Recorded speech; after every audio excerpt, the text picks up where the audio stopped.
Every now and then we hear people talk about India as dirty, poor, polluted, overpopulated.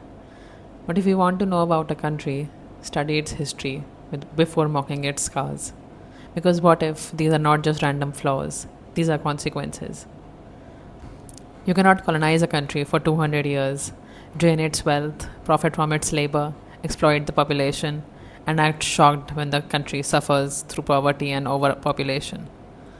The Britishers didn't just rule India, they extracted wealth, dismantled industries, and left behind famine, division, and economic dependency. A country which was known as Golden Bird, with years of loot, plunder, and then the Britishers happening.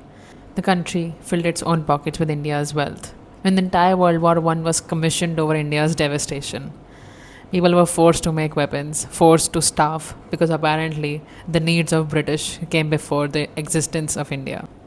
India's poverty did not begin with independence. In many ways, independence began with poverty. Countries carry the memory of survival through generations. When survival is uncertain, humans adapt. More children historically meant that there's a better chance few will survive. Demographics are not just personal choices, they are a response to history, healthcare, poverty, and insecurity. When on one hand, people tend to frown upon overpopulation, on the other hand, they don't mind setting up manufacturing units in India because of cheap labor. The iPhones in your hand, the clothes in your closet, the chemicals in your cosmetics. Someone, somewhere, paid a manual price. Criticism without context is arrogance. So, for people who look at India and say India is dirty, not just our industries who are main reason for that, but several other manufacturing units as well. Being overpopulated, India is still carrying several years of survival memories where a baby couldn't survive a season. Being polluted, India is still a developing country. India isn't a developed country yet. We can't stand on a stage and talk about environmental impact being the most important thing when development is.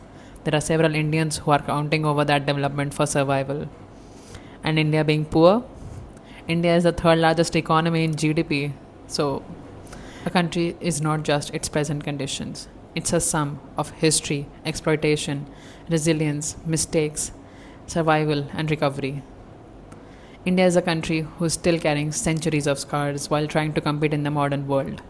And if you ask me, given its history and shortcomings, India is still building itself and working on itself.